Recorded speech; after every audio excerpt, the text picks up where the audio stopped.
In the headlines, President-elect Tinubu meets Progressive Governors Forum, calls for unity, cooperation with party leadership. 14 people dead, 5 injured in Bauchi-Jos auto crash. National Economic Council suspends removal of fuel subsidy. On the foreign scene, Sudan's army and Rapid Support Forces militants agree to extend truce, but fighting continues. Hello and welcome to the news update on Trust TV. I am Ayuba Ila. Thanks for joining.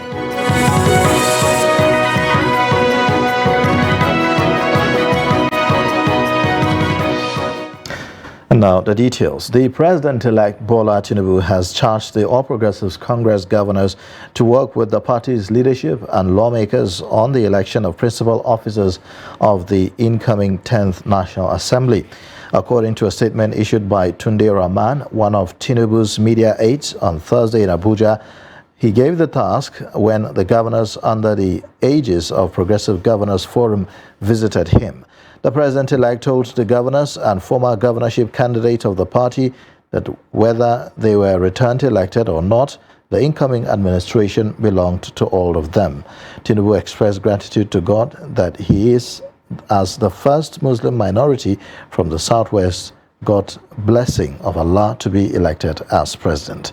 The chairman of the Progressive Governors Forum, Atiku Bagudu, and governors of Kebbi State, who led his colleagues to Tinubu's residence, said that the visit was to congratulate Tinubu on his election victory and extend goodwill to him over the end of Ramadan fast. In expressing his thoughts in the Renewed Hope Manifesto, he told the world what he's promising. He had been on campaign trails across the country, and he has expatiated on that. So, President Asiwaju Bola Ahmed Tinubu has offered renewed hope for the nation, and I believe we will see more of it. We came to see him for two reasons. One, to welcome him back to the country, to pay Salah homage, and also brief him on the assignment he gave us. And the meeting went very well, and the conversation will continue. The agenda of the Governors Forum is to ensure that we key into the vision of the incoming president. Everything that he will require, that will enable him deliver to his promises during campaign, we will always support that.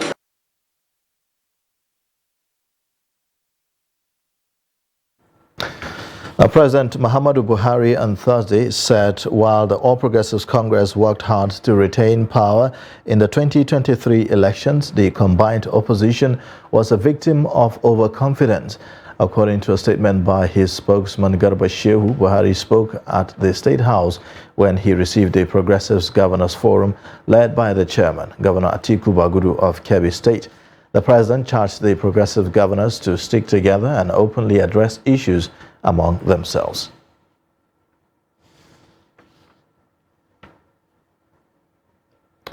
In a similar vein, the All Progressives Congress says it is yet to zone the leadership of the 10th National Assembly to any region. In a statement by its National Publicity Secretary, Felix Morka, the party said its attention has been drawn to versions of zoning arrangements for the 10th Assembly leadership positions in circulation in sections of social media. According to the brief communique, the APC said such zoning arrangements did not emanate from the party and as such should be disregarded. The party further noted that any decision made in this regard will be duly communicated via the party's official information channels. No fewer than 14 persons lost their lives in a ghastly motor accident at Zangoro village along Bauchi-Darazo Road. The sector commander, Federal Road Safety Corps in Bauchi State, Yusuf Abdullahi, disclosed this in a road traffic crash report on Thursday in Bauchi. He said that 5 other persons sustained varying degrees of injuries in the crash, which occurred on Thursday. According to him, the accident involved one Golf 3 wagon car and one private Chevrolet car. The commander attributed the crash to speed violation, adding that personnel of the Corps cleared the scene of the accident as well as recovered 73,000 naira, 7 phones, 1 power bank, and 4 small handbags. Abdullahi said that the corpses of the deceased and the injured has been referred to the Abubakar Tafawa Balewa Teaching Hospital, Bauchi, for medical attention and identification. Meanwhile, the Plateau State Police Commissioner Bartolomeo Onyeka on Friday visited the scene of the tanker explosion that occurred around Bauchi Junction in Jos North local government area of the state. Trust TV on Thursday reported that 13 people were killed while several others were injured in the incident. A number of vehicles, tricycles and shops were also burned during the incident. While assessing the level of damage caused by the explosion, the Plateau State Commissioner of Police Bartolomeo Onyeka frowned at the incident, which left some FRSC personnel dead, and commiserated with families of the deceased. When we got information of a trailer that is loaded with diesel coming from the town and heading to Bauchi axis. So on getting to this Bauchi junction, unfortunately, the front side of the truck went off while the back now fell. And about 13 persons that were burned beyond recognition also. And 10 people that were injured have been taken to various hospitals in the state for medical attention. Rescue people, take them to hospital, but instead people resorted to attacking them. What do we gain from all these kind of things? It is not good. Please, we want to call on the good people of Plateau State. This is not a good one. In the meantime, Plateau State Governor Simon Lalong has called for calm following a recent attack on Faring Lamba Turu community in Jos South local government area. The governor's appeal is contained in a statement issued by his Director of Press and Public Affairs, Makut Macham, on Thursday in Jos. He described the act where artisanal miners were killed as callous, condemnable and unfortunate. Trust TV reports that the community was attacked on April 25th, where 6 people were reportedly killed at a mining spot. He said that security agencies were already working to apprehend the attackers and bring them to justice, describing the loss of lives and property as sad. Similarly, the governor expressed shock and sorrow over the unfortunate accident involving a fuel tanker which exploded along Bauchi Jos Road, leaving some dead, many injured and properties destroyed. He sympathized with the victims of the accident and praised the gallantry of security personnel and first responders who swung into action to rescue victims and brought the situation under control. The police command in Gombe State has arrested a 30-year-old man, Adamu Baje, for alleged kidnapping. The spokesman of the command, Mahid Mwazu, stated this while parading the suspect on Thursday in Gombe.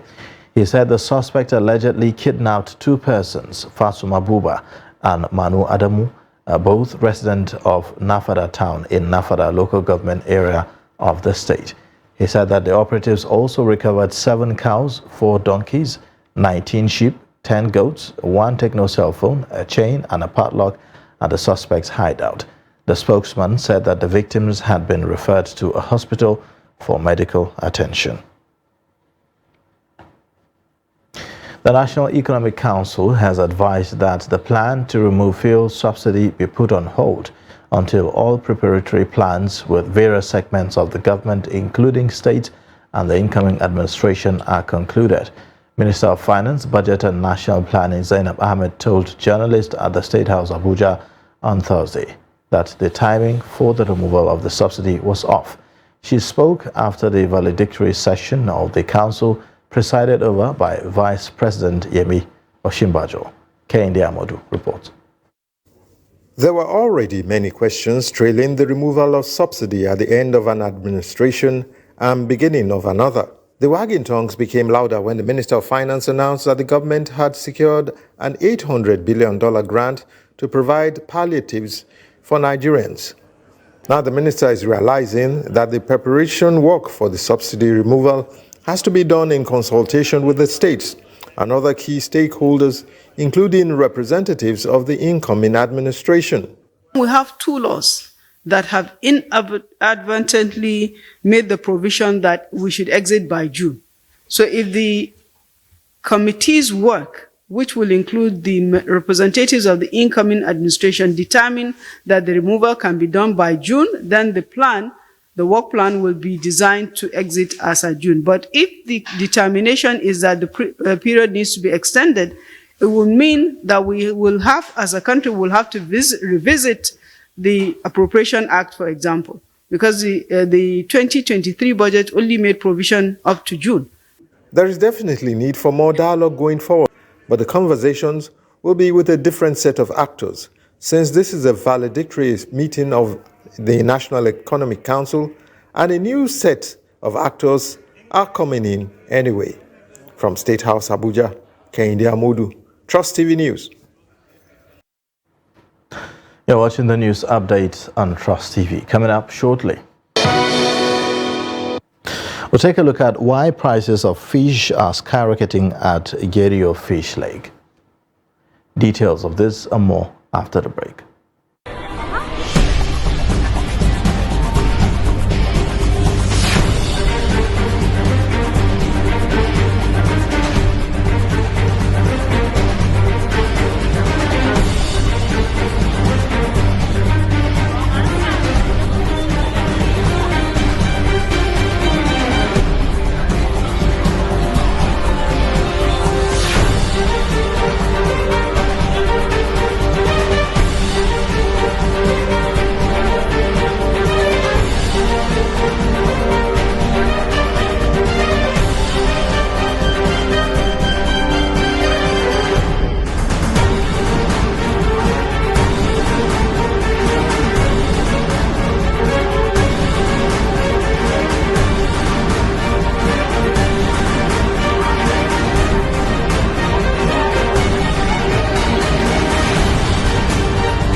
Trust TV, documenting the Nigerian story.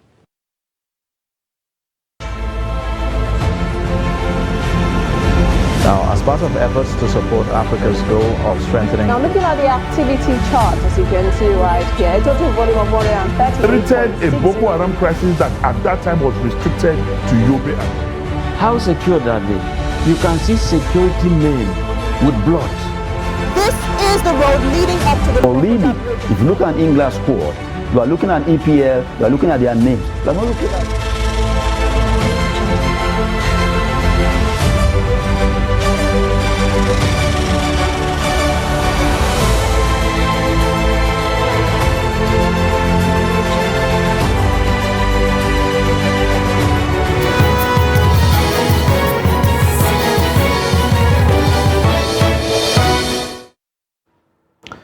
Welcome back. You're watching the news update on Trust TV, and here's a look at the top stories again.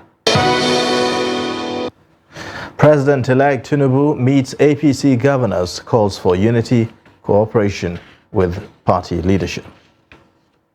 14 people dead, 5 injured in Bauchi auto crash. Now moving on, Nigeria's economy continues to be weighed down by inflation and drop in oil revenue, but investments in the halal sector could generate $1.6 billion annually to help build up the economy in 4 years. A report launched on Thursday indicates that Nigeria is the second largest consumer market in Africa, with $1.7 billion spent on halal products and services, which makes it a huge domestic market for investment.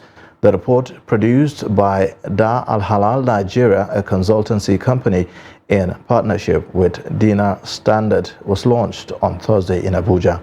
Here's the report. Halal is an Arabic word that translates to permissible in English. Halal products are therefore commodities that adhere to Islamic law as defined in the Quran. The halal sector is categorized into 6 subsectors of food, fashion, pharmaceuticals, cosmetics, travel, tourism, media and recreation. Presenting the report, the Chief Executive Officer, Dinar Standard, Rafi Udin Shiko, says the Nigerian consumer economy market for halal products and services is projected to grow at an estimated 10.7% annually. As Her Excellency had mentioned already, is to provide a comprehensive view of the market opportunity for Nigeria and a roadmap to build awareness amongst all stakeholders, government, private sector, as well as investors and industry, to realize the potential that this has for Nigeria. Now let's look at Nigeria's situation. I shared with you the global picture. Nigeria today is the second largest consumer market of halal products and services in Africa. Your consumption market is $117 billion worth, estimated to grow at 10.7% CAGR through 2027 in these 6 sectors plus Islamic finance. So ladies and gentlemen, for Nigeria, this opportunity presents tremendous interest for foreign direct investments. Stakeholders say there is an urgent need for Nigerians to take advantage of huge opportunities in the halal industry. As we know, Nigeria is home to one of the largest Muslim populations in the world. And this presents a unique opportunity for businesses and investors to tap into the growing demand for halal products and services. The halal market in Nigeria is already one of the largest in the world, with domestic spending on halal economic products and services reaching $107 billion in 2022. The whopping figure is projected to grow at a compound annual growth rate of 10.7% over the next 5 years. Nigeria is the 11th largest exporter of halal products to Organization of Islamic Cooperation countries within the African region, with trade worth $379 million in halal products, which include food, pharmaceuticals, and cosmetics. Fish buyers at the Gerio Lake in Yola North local government area have decried the high cost of fish this year compared to previous years. They attributed it to the shortage and high demand from the public. Salis Lawan visited the Gerio Lake and fastened this report. The Gerio Lake only opens once in a year.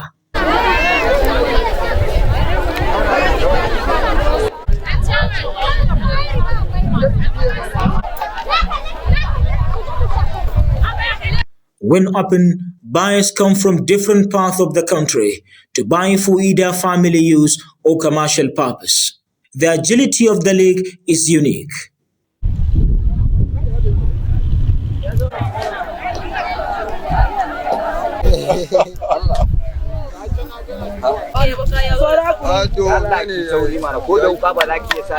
Some buyers said despite the high cost of the fish this year in the Gerio Lake, the prices are still cheaper than in the regular market.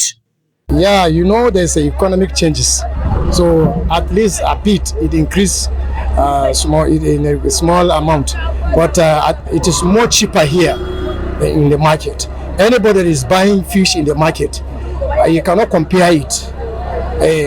Because if you buy in the market for 1,000 in the market, here you may buy 300 naira. So it's more cheaper here. You can see this one is just 3,500. But if it is in the market, you cannot buy it 6,000. Speaking, I think it's just because of panic buying. People are rushing to come here. I think if it is normal time, preferably you get it even more cheaper in the open market. Yes, it's just because people are rushing. And there are no fishes, and people are rushing. So I think that is what caused the hike in the price. Abdulrazak Bagobiri is the leader of the fishermen in Gerio. He speaks on what could be the reason for this year's hike in the price of fish. Fish is very cheap here, except for some people who are bent on spoiling our business. However, I am doing everything as a leader to do away with them.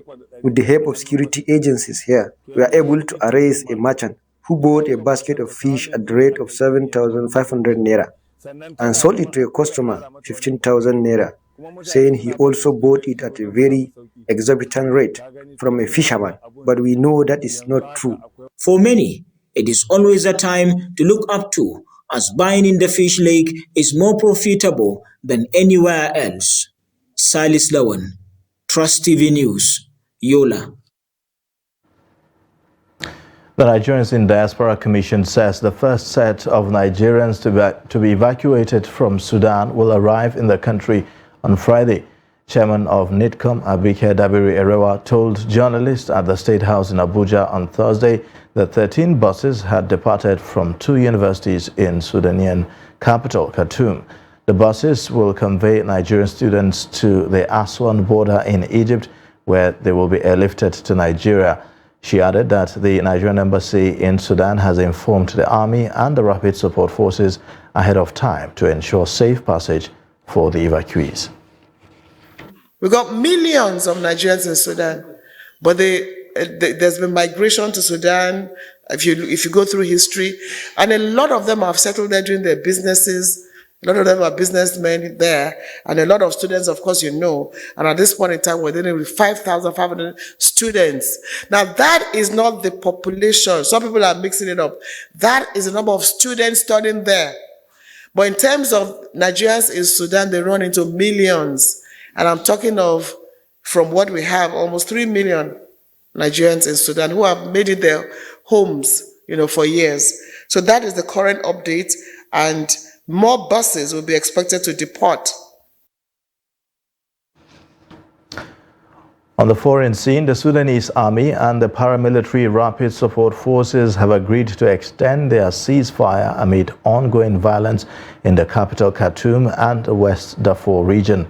In the final hours of the repeatedly broken 3-day truce due to end at midnight on Thursday, the army said it will extend the ceasefire for an additional 72 hours following mediation efforts by Saudi Arabia and the United States.